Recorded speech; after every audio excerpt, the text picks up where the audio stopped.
Okay, my last video, I took out the extension boom, pulled it all the way out, and I replaced the ram that's inside of there. It's 10 foot long, and I rebuilt that. I didn't replace it. I rebuilt the one that was in there, and I rebuilt this one. So then I just pushed everything back in. Now what I'm working on is the secondary boom ram, they call it, which is down in there. But basically what I had to do, I released the pin from here, take out the pressure switch, which is in there. It looks like a spark plug. Take that out. That way you can slide the ram out. If you don't take that out, you'll never get the ram out, because you can't take this whole ram out of here without removing all of this. I'm not doing that. So what I'm doing is I'm taking the ram apart while it's still in place. So to get it loose, I took that pin out, took the spark plug out, and then I removed the two hoses from the back of it, which are here and here. So the hoses are still attached to the ram, but now it's just easier to work with there. And sometimes you can reach in, you can see the two hoses are laying in there. You know, that's where the ram is, up beside in there. And then once I got that loose, you know, and you got to take the pin out up at the front. You release this pin here too. That's the pin that's it for here. And then you can slide the whole thing to the front of the trailer and then release this collar.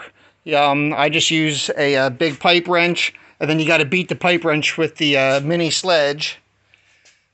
Sorry about the camera being jerky. I'm still working on it.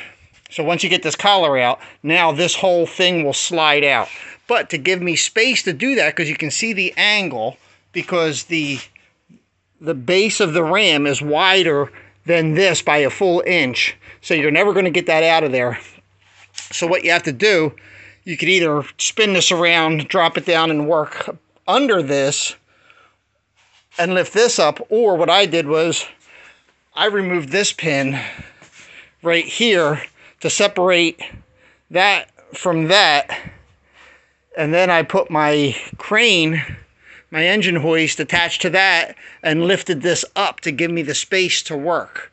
Because normally they run parallel, but as you can see, I get more space as it comes to the front. So now this is on an upward trajectory. So what I had to do though, if you do try this, you have to attach the lower to the base of the crane, or it'll just lift the whole thing up. This is too heavy for this, and it just lifts the whole thing up, and you can't work like that. So you have to attach the bottom to the crane to hold it in place. So that's where I'm at. I just wanted to give a quick how to do this if anybody gets stuck, because this is probably the worst ram of the whole machine to get to, and I'm just about done. I just about have it out. Now I can just pull this straight out and then take the collar off and then take the piston off and go get them rebuilt. That's how I do it. I just take them two pieces around, and they usually charge me right around $150 for each ram for the set, for all the pieces that are inside.